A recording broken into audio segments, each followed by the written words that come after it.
Waska. Alright, so the song represents confidence for me.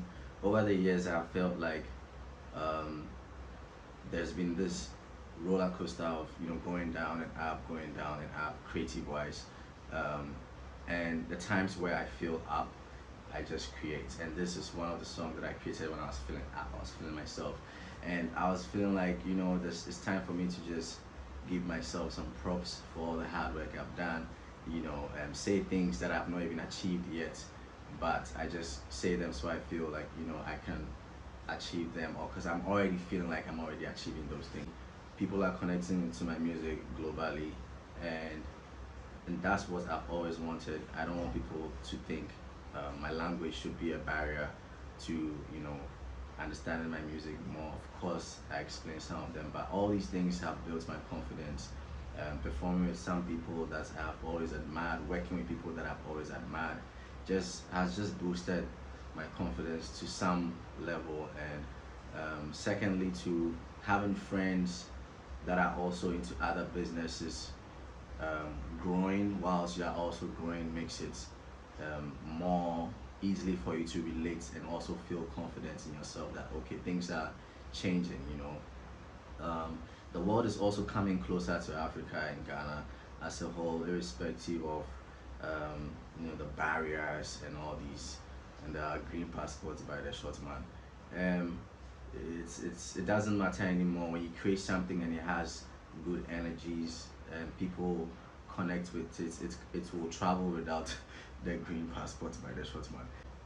Being an artist from like La Paz, Ghana, Africa to the world, there isn't any more caved mentality, caved creativity, caved mindset.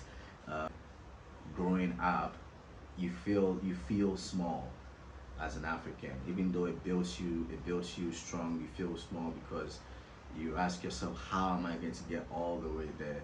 And mind you, even though we are also getting there, we still feel like we are not forgetting our identity, and that's what makes it even more special because we can merge with the world and everybody is just benefiting from each other, positively. I've been following Kwabena Kwabena for a long time, like from Aso, like Aso, I am as it. Charlie, that guy is a legend. And um, one time, I mean, I saw his Instagram live, and he was playing guitars and he was singing about three of my songs.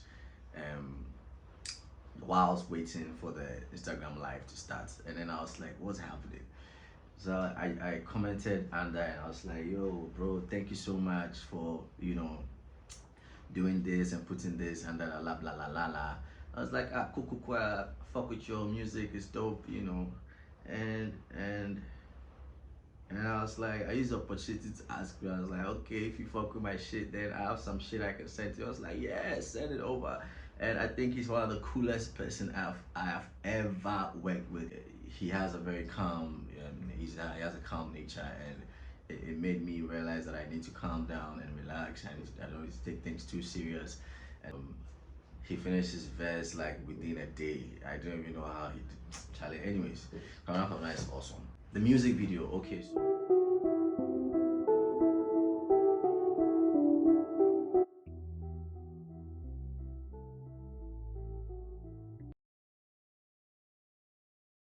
you all know I have like a finance background, and so I took one of the most famous and expensive paintings in the world, Mona Lisa, and the Scream, and all these paintings. I repainted them myself as a background, and then I replaced them with us instead of Caucasians. I just replaced them with us.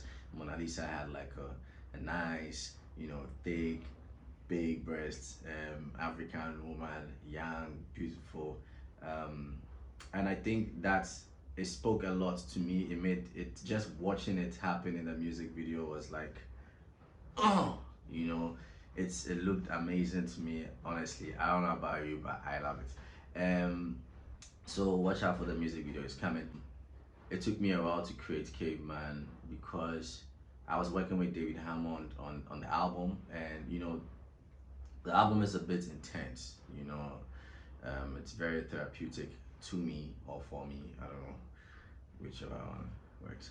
The album was extremely intense working with David, and so one time I was like, I want to just get out and make something fun, and jamming, and then that's why I came up with the and it had a vibe, it had a nice energy. So when David came back to the studio, I had already made the beat, I had already laid the chorus, and then the first verse, and it was like, yo, this is a jam, and then he came, he touched up on it. I was down, I sent it to drum roll, and then drum roll also did his thing on it, and he called some of his friends and instrumentalists, and they did their thing. He sent it over, sent it to Cube. Cube did the mastering and mixing, and it was ready.